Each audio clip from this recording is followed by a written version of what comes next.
Toshkentning yashil hududlari kamaymoqda. Ekologik inqiroz yaqinmi?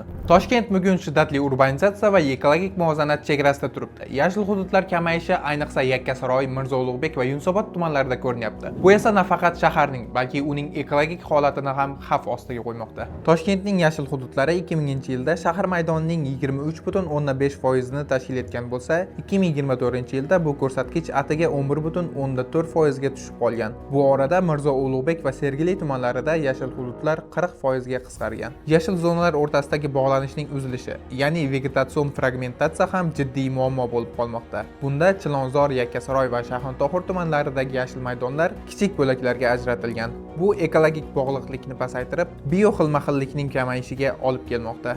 Agar zudlik bilan shaharning ekologik holatini tiklash uchun choralar ko'rilmasa, shahar nafaqat o'zining salqinligi, balki yashash uchun qulay shahar sifatidagi maqomini ham yo'qotishi mumkin.